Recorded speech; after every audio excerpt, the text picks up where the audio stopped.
माँ ये सिर्फ एक शब्द नहीं बल्कि त्याग है, ममता और असीम प्रेम का प्रतीक एक माँ है। अपने बच्चों को पालने और उनकी खुशियों के लिए हर दर्द सहने को तैयार रहती है, लेकिन क्या होता है जब वही माँ अपने जीवन के अंतिम पड़ाव में अपेक्षा और तिरस्कार झेलती है? क्या समाज ने अपने मूल्यों को खो दिया या समय के साथ हमारी प्राथमिकताएं बदल दी गई हैं? आज की ये कहानी एक ऐसी माँ की है जो अपने बच्चों को बड़े कष्टों से पालती है, उन्हें हर सुविधा दी और बदले में केवल एक छोटी सी उम्मीद है कि मेरे बच्चे बुढ़ापे में मेरा सहारा बनेंगे। लेकिन जब समय आया तो उन बच्चों ने अपनी माँ को बोझ समझ लिया। दोस्तों, ये कहानी सिर्फ एक परिवार की ही नहीं बल्कि हमारे समाज के लिए एक आईना है, जो हमें समाजवादी और अविश्वासी का एहसास कराती है। कहानी में आपको दर्द, ममता, स्वार्थ और इंसानियत के बीच का संघर्ष देखने को मिलेगा। साथ ही नीति शास्त्र के कुछ अनमोल उपदेशों के माध्यम से हम जानेंगे कि परिवार में रिश्ते की क्या अहमियत होती है और बुजुर्गों का सम्मान क्यों करना जरूरी है। तो आइए इस मार्मिक कहानी के माध्यम से एक माँ का त्याग और उसकी वेदना महसूस करें। ये कहानी न केवल आपको सोचने पर मजबूर करेगी बल्कि आपके दिल को छू लेगी। अब हम कहानी के साथ आगे बढ़ते हैं। दोस्तों, गांव के एक छोटे से घर में सुमित्रा देवी अपने बड़े बेटे दीपक के साथ रहती थी। सुमित्रा देवी ने अपनी पूरी जिंदगी अपने बच्चों का परिवार और खुशियां में समर्पित कर दी। उनके पति का 2 महीने पहले ही देहांत हो चुका था और उनकी मृत्यु के बाद जीवन बीमा के कुछ पैसे उन्हें मिले थे। दोनों बेटे दीपक और अमन की नजरों में मां की ममता से बढ़कर हो गए थे। एक दिन सुमित्रा देवी का फोन बजता है। सुमित्रा का छोटा बेटा अमन दिल्ली में अपनी पत्नी के साथ रहता था। अमन ने कहा, मां मैं बहुत बीमार हूं, मैं ठीक नहीं रहता हूं, अगर आप यहाँ दिल्ली आ जाए तो शायद मैं ठीक हो जाऊं, आपके हाथों की सेवा मुझे बचाए।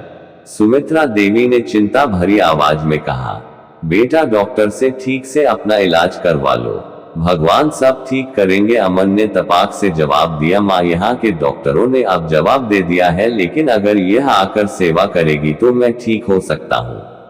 सुमित्रा देवी इस बात को सुनकर थोड़ी भावुक हो गई। उन्हें लगा कि उनके बेटे को उनकी जरूरत है।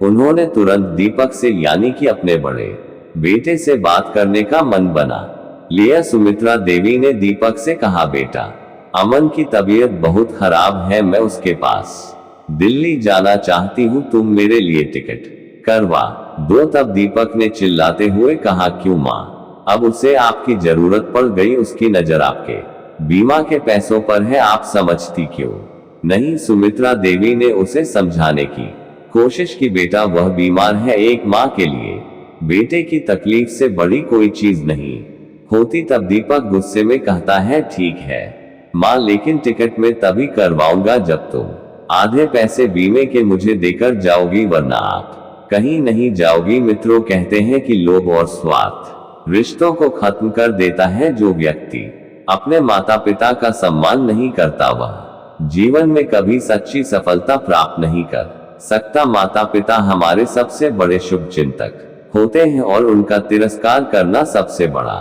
पाप होता है। सुमित्रा देवी ने भारी मन से दीपक से कहा, बेटा तुम्हारा भाई बहुत बीमार है, मैं उसके पास जाना चाहती हूँ, वो कह रहा है कि अगर मैं उसके पास रहूंगी तो वह जल्दी ठीक हो जाएगा। दीपक ने गुस्से में कहा, माँ उसकी तबीयत खराब नहीं है, उसे बस आपके बीमे के पैसे चाहिए, आप इतनी भोली क्यों है, उसकी बातों में मत आइए। सुमित्रा देवी ने बड़े ही संयम से कहा, बेटा मुझे अपने बच्चे की चिंता है, मैं आधे पैसे तुम्हें देकर जाऊंगी, लेकिन मुझे जल्दी से दिल्ली जाने का तुम टिकट करवा दो, मेरा मन बहुत घबरा रहा है, पता नहीं अमन के किस हाल में होगा। दीपक के चेहरे पर लालच टपकने लगा। अमन की माँ अपने मन में सोते हुए अपने हाथों से खाना खिलाऊंगी और खूब सेवा करूंगी, वह जल्दी ठीक हो जाएगा। ट्रेन की धीमी गति उनके धैर्य की परीक्षा ले रही थी। हर स्टेशन पर रुकने पर उन्हें ऐसा लगता था जैसे दिल्ली कभी पहुंचेगी ही नहीं, कब ये सफर खत्म होगा। वह बार बार भगवान से प्रार्थना कर रही थी, हे भगवान मेरा बेटा ठीक हो जाए यही मेरी सबसे बड़ी खुशी है। मित्रों, दिल्ली स्टेशन पर पहुंचते ही अमन की पत्नी प्रियंका उन्हें लेने आई। प्रियंका ने सुमित्रा देवी को नमस्कार किया, लेकिन उसमें आदर से ज्यादा औपचारिकता झलक रही थी। उन्होंने एक ऑटो लिया और घर पहुंची। घर पहुंचते ही सुमित्रा देवी ने अमन को देखा। वह बिस्तर पर लेटा हुआ था और काफी कमजोर लग रहा था। उनकी ममता उमड़ पड़ी।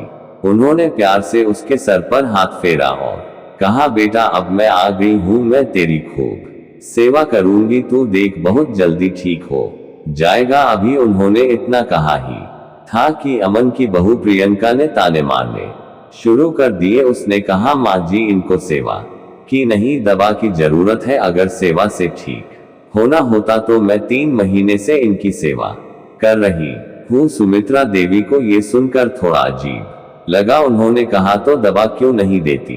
दवा दे दो बेटा, जल्दी ठीक हो जाएगा तब। प्रियंका झल्लाते हुए कहती है, पैसे होंगे तभी तो दवा लाऊंगी। 3 महीने से अमन घर पर ही बैठे हैं, ऑफिस बंद हो गया है, आय का कोई स्रोत नहीं रहा। पैसे कहां से आएंगे? जब पैसे ही नहीं है तो दवाइयां कहां से आएंगी? यह सुनकर सुमित्रा देवी ने अपनी पोटली निकाली। उन्होंने उसमें से पैसे निकाले और बहू से कहा, लो इन पैसों से तुम दवाई ले आओ। मुझे अपने बेटे की हालत देखी नहीं जाती। प्रियंका पैसे लेकर बाजार चली गई और थोड़ी देर में दवाइयां लेकर लौट आई। सुमित्रा देवी ने बड़ी ममता से अपने बेटे को दवाइयां दी। उनकी आंखों में यह विश्वास था कि अब अमन जल्दी ठीक हो जाएगा। मित्रों, सुमित्रा देवी दवाइयां देकर फ्रेश होने के लिए बाथरूम में चली गई। पर कहते हैं, जो व्यक्ति अपने हित के लिए अपनों का अपमान करता है, अपनों को धोखा देता है, वो अपने अंत को स्वयं बुलाता है। माता पिता का सम्मान और सेवा करना हर व्यक्ति का धर्म है। जो व्यक्ति इसका पालन नहीं करता वह कभी सुखी नहीं रहता। सुमित्रा देवी जब बाथरूम में थी तब अमन और प्रियंका उनके पैसे और भोलेपन का मजाक उड़ा रहे थे। अमन हंसते हुए बोला, अरे प्रिय, माँ को तो यह भी नहीं पता है कि ये दवाइयां बस विटामिन की गोलियां है। वह सोच रही है कि मैं जल्दी ठीक हो जाऊंगा। प्रियंका ठहाके लगाकर बोली, चिंता मत करो, माँ जी से जितने पैसे चाहिए उतने निकालते रहेंगे। उनकी सेवा का नाटक करो और पैसे आते रहेंगे। दोनों ने ठका लगाते हुए फैसला किया कि अब और भी तरीके ढूंढने होंगे पैसे निकलवाने के। लेकिन सुमित्रा देवी को इस षड्यंत्र की भनक तक नहीं थी। वह तो अपनी ममता में डूबी हुई थी और हर बार बेटे के मांगने पर खुशी खुशी से पैसे दे देती थी। अमन को पैसों की आदत लग चुकी थी। उसके पास कोई काम धाम तो नहीं था, माँ के पैसों से ही अपना खर्च चला रहा था। वह हर दिन कोई ना कोई बहाना बनाकर माँ से पैसे मांगता था। कभी बिजली का बिल, कभी घर के राशन का खर्च, कभी इलाज के नाम पर। सुमित्रा देवी सोचती थी, बेटा 3 महीने से नौकरी पर नहीं गया है, बीमार है, उसकी मदद करना मेरा फर्ज है। मित्रों, धीरे धीरे अमन और प्रियंका का लालच बढ़ता गया। वे बिना झिझक सुमित्रा देवी से पैसे मांगते गए और वह अपनी पोटली में से बचा हुआ थोड़ा थोड़ा पैसा निकालकर देती जाती थी। एक सुबह टीवी पर खबर आई कि देश में 2 महीने का लॉकडाउन घोषित कर दिया गया है। अमन ने ये खबर सुनी तो वह चिंता में डूब गया। उसने अपना सिर पकड़ लिया और गुस्से में बोला, अब ये 2 महीने कैसे गुजरेंगे? घर का खर्च कैसे चलेगा? हमारे पास पैसे होंगे तो कुछ हो सकता है। वह तुरंत सुमित्रा देवी के पास पहुंचा और बोला, माँ घर का खर्च चलना बड़ा मुश्किल हो गया है, तुम्हारे पास कुछ पैसे हो तो दे दो। सुमित्रा देवी ने बेबस होकर कहा, बेटा मेरे पास अब कुछ नहीं बचा है। मैंने तो गांव वापस जाने के लिए भी पैसे नहीं रखे हैं। जो भी पैसे थे वह सब तुम्हें ही तो दे दिए। अब मेरे पास कुछ नहीं है। मित्रों, ये सुनते ही अमन गुस्से से बौखला गया। उसने गुस्से में घर का सामान पटकना और फेंकना शुरू कर दिया। वह चीखते हुए बोला, माँ तुमने सारे पैसे उस बड़े भाई दीपक को दे दिए हैं। मुझे लगता है कि यहाँ आने से पहले ही तुमने उसे सारा पैसा दे दिया है और अब मुझसे तुम झूठ बोल रही हो क्या? तुम्हें दिखता नहीं कि मैं बेरोजगार हूँ? 3 महीने से मैं काम पर नहीं गया हूँ। तुमने मुझे पैसों के लिए मरने को छोड़ दिया है। सुमित्रा देवी की आंखों में आंसू भर आए। उन्होंने कहा, बेटा तुम मुझ पर ऐसे आरोप क्यों लगा रहे हो? मैंने तुम्हें कभी नहीं मना किया है। जितने पैसे थे सब तुम्हें दे दिए, लेकिन अमन अपनी ही रट लगाए हुए था। उसने कहा, अगर सारे पैसे बड़े भाई को देकर आए हो तो तुम अब उसी के पास गांव वापस चली जाओ। तुम्हें यहाँ रहने की कोई जरूरत नहीं है। मैं तुम्हें आज ही स्टेशन पर छोड़कर आता हूँ। मित्रों, सुमित्रा देवी की आंखों में आंसू बहने लगे। वो बोली, बेटा तुम लोग अपने आराम और दिखावे के लिए सारे पैसे खर्च कर चुके हो। अगर पहले ही बचत की होती तो आज ये दिन नहीं देखना पड़ता। मैं तुम्हारे पास केवल इसलिए आई थी कि तुमने बुलाया था। सोचा था मेरा बेटा बीमार है, उसे मेरी जरूरत होगी, पर तुम्हारे लिए तो मैं बस एक बोझ बन गई हूँ। क्या एक माँ की दो वक्त की रोटी भी अब तुम्हें भारी पड़ने लगी है? अमन ने गुस्से में जवाब दिया, माँ मुझे अब लेक्चर मत दो। यहाँ घर का खर्च चलाना बड़ा मुश्किल हो रहा है और तुम मेरी समस्या बढ़ा रही हो। जल्दी से अपना सामान पैक करो, मैं तुम्हें स्टेशन छोड़कर आता हूँ। दोस्तों, कहते हैं जो व्यक्ति माता पिता का अनादर करता है वह न केवल अपना वर्तमान खराब करता है बल्कि उसका भविष्य भी अंधकार में हो जाता है। सुमित्रा देवी ने अमन की बात सुनकर आंसुओं भरी आंखों से कहा, बेटा मैं तो तुम्हारे बुलाने पर यहाँ आई थी। मुझे लगा तुम्हें मेरी जरूरत है, लेकिन अब जब मेरे पास पैसे नहीं बचे तो तुम्हें मेरी दो वक्त की रोटी भी भारी पड़ रही है। अगर पैसों की इतनी ही जरूरत थी तो सीधे मांग लेते, मैं खुशी खुशी दे देती। अमन झुंझला हुए बोला, माँ अब ये रोना धोना बंद करो। यहाँ खाने तक के पैसे नहीं है, हम तुम्हें कहाँ से खिलाएंगे? जल्दी से अपना सामान पैक करो, मैं तुम्हें स्टेशन छोड़कर आता हूँ। ये कहकर अमन अपने कमरे में चला गया, मानो उसे अब अपनी माँ की कोई परवाह ही नहीं थी। सुमित्रा देवी टूटे हुए दिल से अपने बड़े बेटे दीपक को फोन लगाती है। वह कांपती आवाज में सारी बात बताती है, बेटा अमन कह रहा है कि अब मैं यहाँ नहीं रह सकती। उसने मुझे स्टेशन छोड़ने की बात कही है, अब मैं कहाँ जाऊँ? बेटा क्या मैं तुम्हारे पास आ सकती हूँ? मित्रों, दीपक ने निसंवेदन आवाज में जवाब दिया, माँ पैसे तो आपने अमन को दे दिए होंगे, अब यहाँ आने की कोई जरूरत नहीं है। जहाँ आप पैसे देकर आए हैं वही रहिए। इतना कहते हुए उसने फोन काट दिया। सुमित्रा देवी की आंखों से आंसुओं की धार बहने लगी। वह सोचने लगी, यही वे बच्चे हैं जिनके लिए मैंने अपना पूरा जीवन निछावर कर दिया। क्या इस दिन को देखने के लिए मैंने उन्हें इस लायक बनाया था? मित्रों, 2 दिन बाद जब सुमित्रा देवी बाथरूम में नहा रही थी तो उन्हें बाहर से धुआं और जलने की गंध आए। उन्होंने बाहर आकर देखा तो उनकी बहू प्रियंका ने उनके सारे कपड़े और दवाइयां जला दी थी। वह आग बुझाने की कोशिश करने लगी, लेकिन जलते कपड़ों से उनका हाथ भी झुलस गया। दर्द से कराती सुमित्रा देवी जोर जोर से रोने लगी और अपनी बहू से पूछा, प्रियंका यह क्या किया तुमने? किस जन्म का बदला ले रही हो मुझसे? तुमने मेरे सारे कपड़े और दवाइयां जला दी, अब मैं क्या पहनूंगी? मेरी तबीयत खराब है, दवाइयां नहीं होंगी तो मैं ठीक कैसे होंगी? ऐसा क्यों किया तुमने? प्रियंका ने तस्त भरे स्वर में कहा,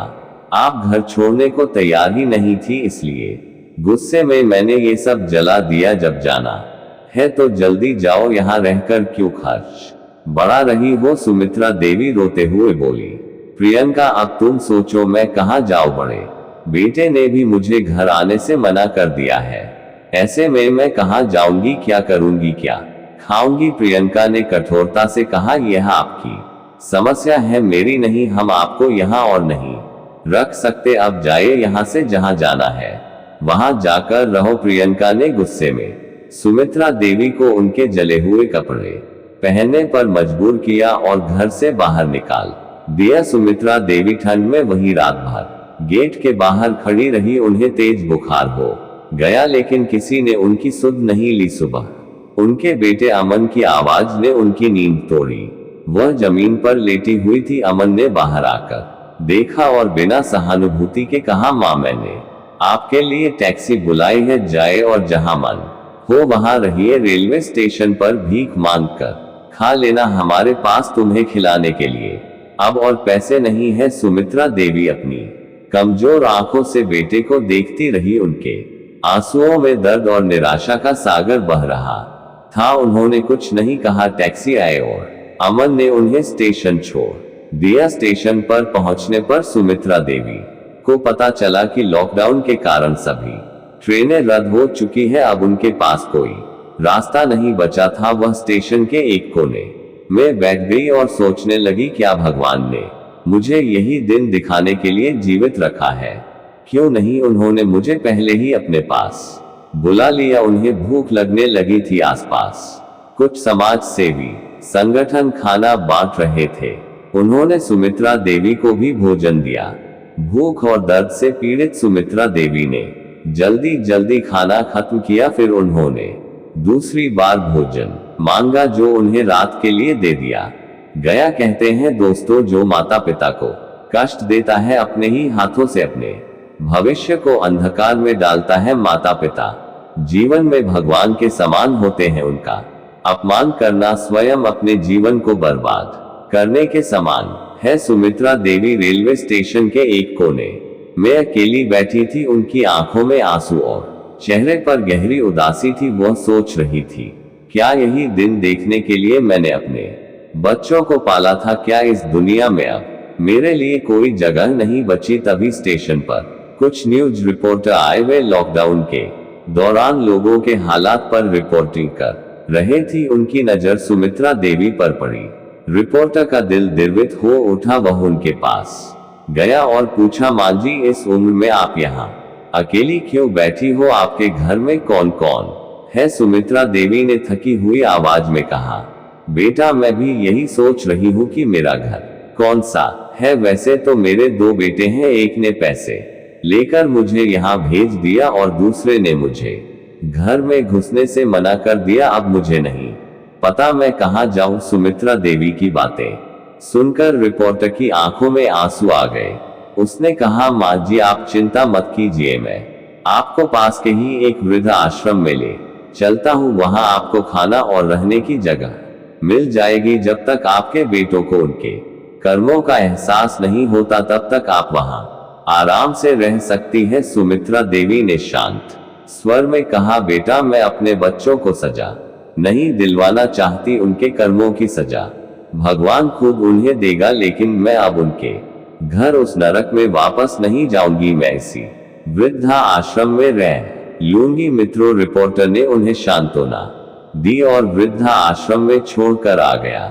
मित्रों, 2 दिन बाद वृद्धा आश्रम के कर्मचारी ने सुमित्रा देवी से कहा, मां जी, आपसे कोई मिलने आया है। वह आपका परिवार वाला है, उसका नाम अजय है। सुमित्रा देवी चौंक गई। उन्होंने सोचते हुए कहा, मैं तो किसी अजय को नहीं जानती। फिर मुझसे मिलने कौन आया होगा? थोड़ी देर बाद एक 35 वर्षीय युवक उनके पास आता है। सुमित्रा देवी ने हैरानी से पूछा, बेटा, तुम कौन हो? मैंने तुम्हें पहले कभी नहीं देखा है। अजय ने मुस्कुराते हुए कहा, मां जी, मैंने आपका इंटरव्यू टीवी पर देखा था। मैं और मेरी पत्नी अनाथ हैं। हमें मां का प्यार कभी नहीं मिला, लेकिन अब मैं समझता हूँ कि मां का होना कितना बड़ा सुख होता है। इसलिए आज से आप मेरी मां है। सुमित्रा देवी की आंखों से आंसुओं की धारा बहने लगी। वह कहने लगी, बेटा, तुम तो मुझे जानते भी नहीं, फिर भी मुझे अपनी मां बता रहे हो, जबकि मेरे अपने बेटे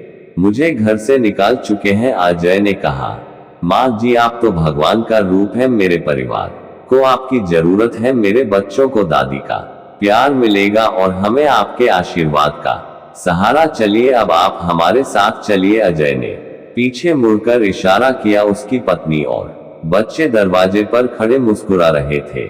सुमित्रा देवी ने सोचा, एक तरफ मेरे अपने बेटे हैं जिन्होंने मुझे अकेला छोड़ दिया, और दूसरी तरफ यह अजनबी है जो मुझे अपना बना रहे हैं। भगवान ने मेरे लिए एक नया परिवार भेजा है। उन्होंने वृद्धा आश्रम के कर्मचारियों को धन्यवाद दिया और अजय के साथ चलने को तैयार हो गई।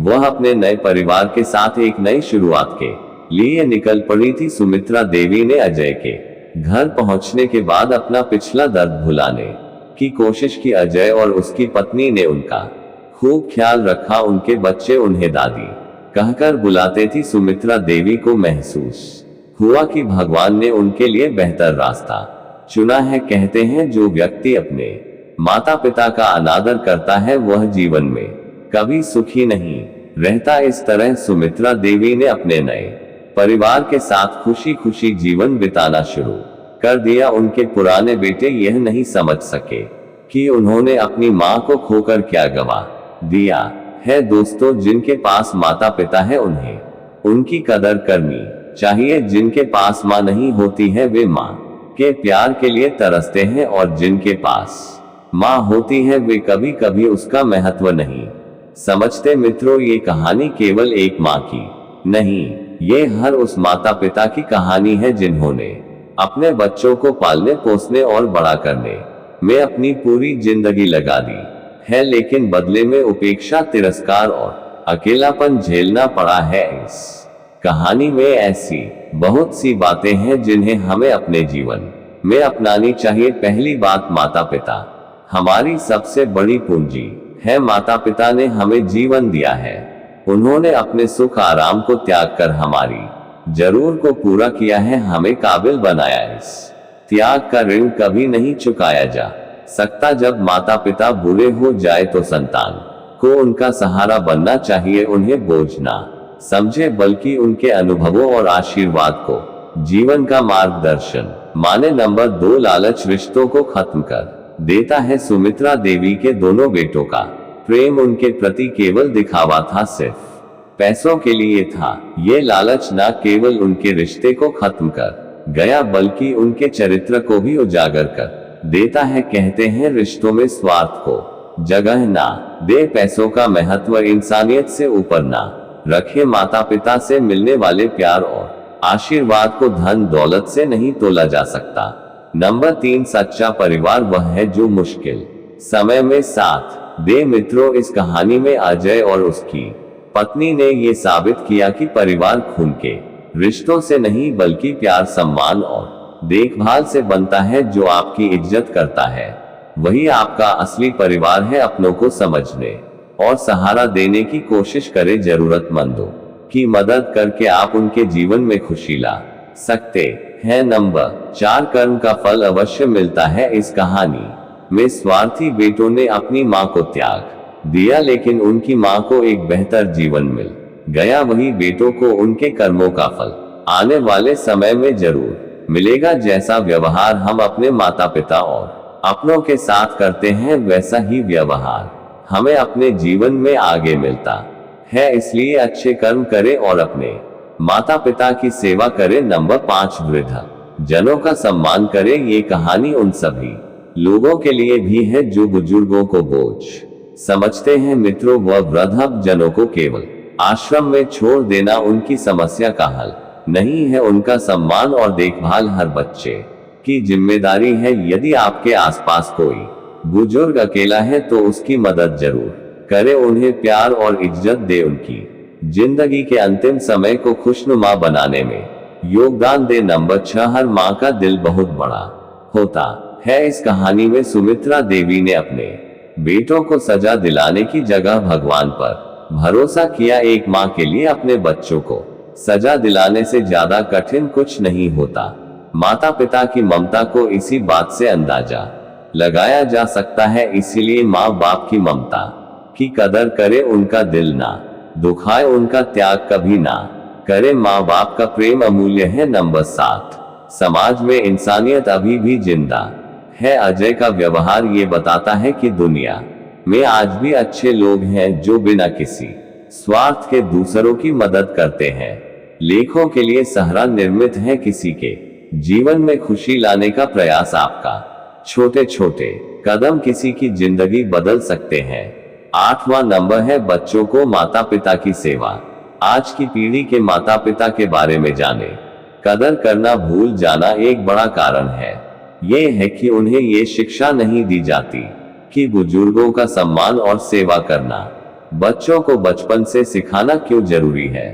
माता पिता का सम्मान कैसे करें, उन्हें यह समझाता है कि माता पिता हमारे पहले गुरु थे और संरक्षक है। ये कहानी हमें ये सिखाती, पैसा और संपत्ति से बड़ा कुछ है तो वह भगवान से प्यार करता है और माता पिता का सम्मान करता है। भगवान के रूप में उनकी सेवा करनी चाहिए। जो लोग ऐसा नहीं करते वे अपने जीवन में सच्चा सुख नहीं पाते। दुनिया में इंसानियत जिंदा नहीं पाई जा सकती। हमारे लिए अपनी दिल में दया रखें, करुणा और प्यार को जगह पर साथ ही रहना चाहिए। ये भी याद रखना हमारे माता पिता की होगी, जिसने हमारे लिए सब कुछ किया है। उसकी सेवा केवल उनकी प्रति आदर सेवा से ही की जा सकती है। ये कहानी सिर्फ एक माँ की नहीं बल्कि समाज के लिए एक आईना है। इसे बंद करो, इसे सभी तक पहुंचाएं और हर किसी को माता पिता की कदर करना सिखाए। तो दोस्तों, इस वीडियो के विषय में आपके क्या विचार हैं कमेंट में प्रस्तुत करें। मिलते हैं आप सभी से एक और कहानी में, एक ज्ञान और अभ्यास चर्चा में आप सभी के साथ। बहुत बहुत धन्यवाद। जय श्री कृष्णा।